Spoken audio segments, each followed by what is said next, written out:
Hi guys, would you like to know what The Exorcist, 50 Shades of Grey, Alfred Hitchcock's The Birds, and Big Cats have in common? Well, let me tell you about the time I watched Roar.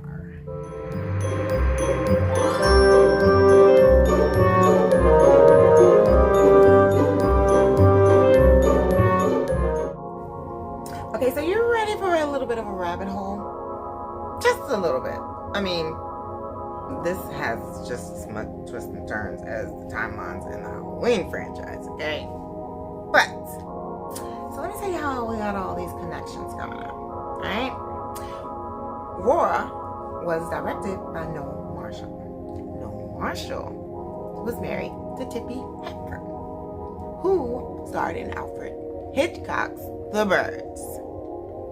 And she is also the mother of Melanie Griffith and the grandmother of Dakota Johnson, who starred in 50 Shades of Grey. Right? See how that works? Probably looking like that meme. Yeah. So, principal photography started on the film in 1976. And the film was the brainchild of the couple who went on an Africa safari and just got inspired to make a film about lions. And they got the advice of a friend that suggested that they get some big cats of their own and raise them, you know, like domestic cats or something. Now, I don't know if you have cats or not, but you know, big cats, they do the same stuff, except for they weigh like 500 pounds. But I mean, these guys got a bunch of cats, the family did, you know, Tippi and Noel, and they slept with them, they went swimming with them, they hung out in the living room with them, and they treated them like you treat your pet cat, and they had them in the house for about 6 months. Now, a 6-month-old lion's pretty big, and some of the lions got out in, you know, suburbia California, I believe in Simi Valley. And neighbors called the cops and was like, you can't have big cats, you know, just roaming around the neighborhood. So what they did was they were renting a space at a compound, but eventually, I mean, because they had so many big cats, they eventually just bought the compound, and that's where they lived. And that is also where they filmed Roar. Roar took years to make. It did not finish production until 1981. It took 5 years. And the reason it took 5 years is because everyone kept getting injured. Yeah, this is not Jumanji.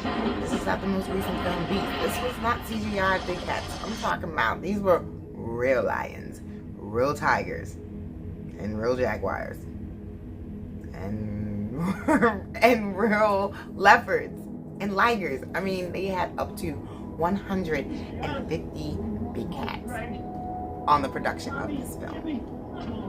And when I say there were a lot of injuries, there were a lot of injuries. Melanie Griffith was injured during the production of this film, in which she had to receive up to 200 stitches in her face and facial reconstructive surgery. The cinematographer was also injured during this film. He was scalped, in which John Marshall, the son of Noel and Tippi, had to put his scalp on his head and went to the hospital that way. Yeah. And guess what? He returned back 3 weeks later and stayed throughout the entire production of the film. You want to talk about dedication?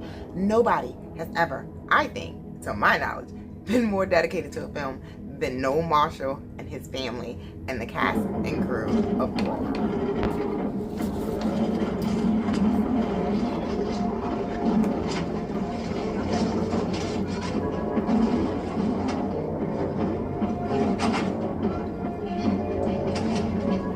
Nearly 70 people were injured on the production of Roar, and let me just tell you, most of it was just real interactions with these big cats, and they incorporated into the film. And one of the I'm sorry, I had to laugh. I chuckled. It was funny. Mativo. Mativo is not a part of the Marshall family, but he was like one of the only actors to actually be a part of the production.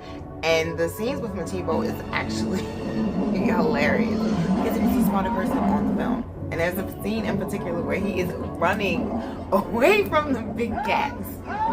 They're chasing him. Noel is trying to, who plays Hank, by the way. He's trying to help Mativo out. And meanwhile, his clothes are ripped to shreds because he was in there like wrestling with the lions. It gets completely insane. There are some gentlemen who play poachers in the film and they get attacked, and real, like, seriously, if there was any fake blood used in the film, I don't know what was real and I don't know what was fake either. There's a tiger who you cannot tell him he is not a lion. He is always hanging around lions, like this one tiger. I don't know why, but I'm just like, you cannot tell this tiger he is not a lion. It's insane. And there's two tigers in particularly that beef throughout the entire film. It's Togar and Robbie. Robbie is like the Simba or Mufasa of the pride, and then Togar, I would say, is a comparison to Scar. And seriously, he has the black mane and everything. It's like a real life, real action Lion King without like before its time. Like, it's really, really crazy.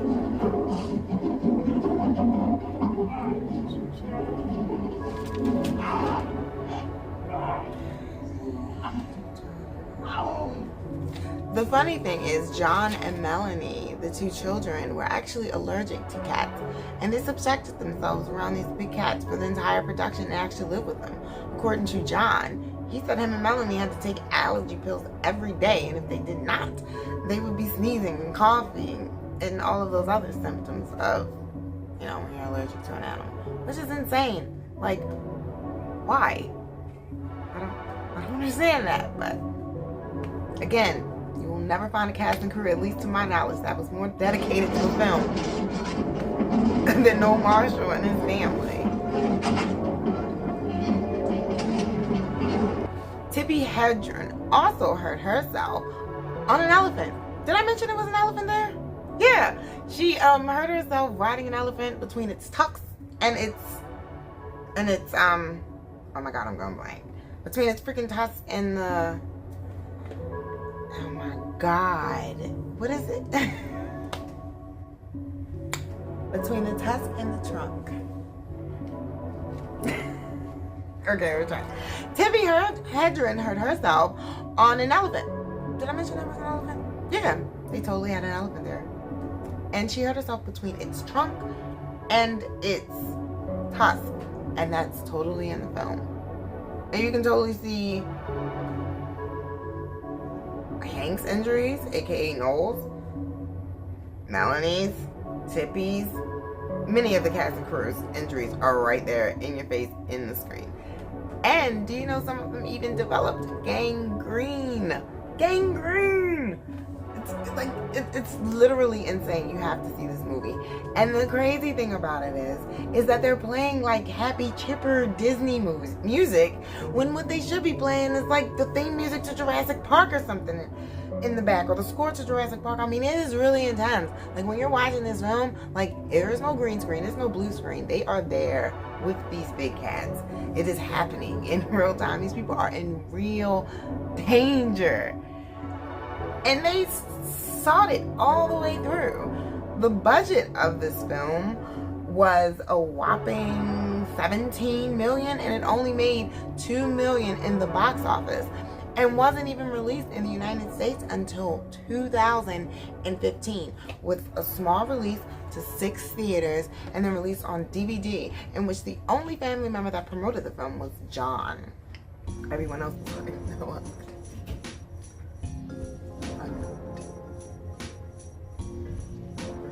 They got through it. The budget of the film was $17 million. In fact, the journey through investors, one of the funny stories behind that is that one of the investors came to the set and Noel comes running out of the house with no clothes on because he just got finished tussling and wrestling and doing something with the lions. And needless to say, they dropped out as investors. But the film got made with a $17 million budget. They only made $2 million at the box office, and they weren't even released in the United States. All of that. And was not released in the United States. It was released in a few other countries. But it was released in 2015 in the United States, in which only John Marshall promoted. Melanie, Tippy, no one else wanted to touch promoting Raw.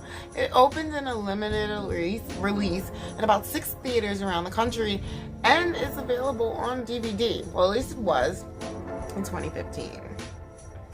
But if you have not seen Raw, I am telling you, you should check it out. And when I up my editing game skills, I am going to take out that happy Disney Nickelodeon type music and I am going to add some intense, tension-filled music, because that is what this movie needs. Because it may be under the family genre, Raw is indeed a horror movie. Oh yeah, because it was scary.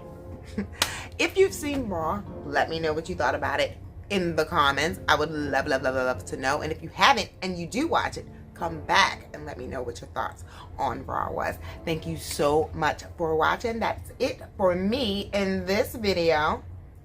I'll see you in the next one.